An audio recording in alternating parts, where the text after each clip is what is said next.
As Iraqi and U.S. forces make new gains in the fight to retake the ISIS-held city of Mosul, new reports today that the terror group's leader is holed up somewhere inside that city. Benjamin Hall is live in Erbil with the latest from the outskirts of Mosul. Benjamin.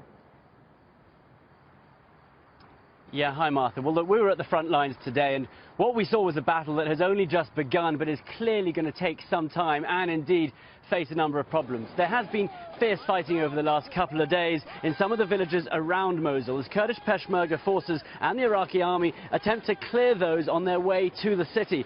They're about 2 or 3 miles away at the moment, but despite optimism, it does seem that this operation will take quite a while. The next ISIS-held village is only a mile in front of us, and the Kurdish Peshmerga fighters we are with are waiting for the order to move forward. But what's becoming clear is that this is going to take a lot longer than thought. ISIS have held this territory for over 2 years, and in that time they have crisscrossed it with tunnels and covered it with IEDs. As such, this operation is going to take longer than anyone hoped. So what we saw today were some of the difficulties that they're going to face. A number of the villages they've cleared already had only 5 or 6 ISIS fighters in them, and they took quite some time. When they hit Mosul itself, there will be around 4,000 fighters in an urban, dense environment, and that is going to be the real battle, which we're all, frankly, dreading. Martha? So what kind of support exactly, can you tell from being there, is the United States actually providing on the ground in this operation, Ben?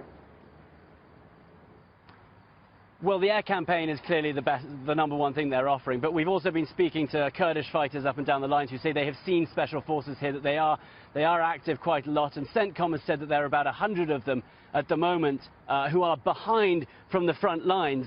It's widely expected that those special forces are helping to target aerial strikes.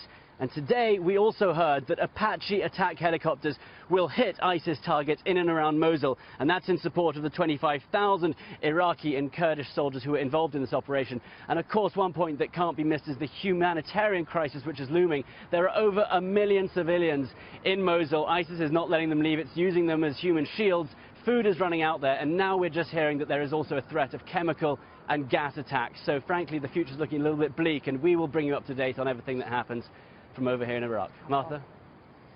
All right. Benjamin, thank you so much.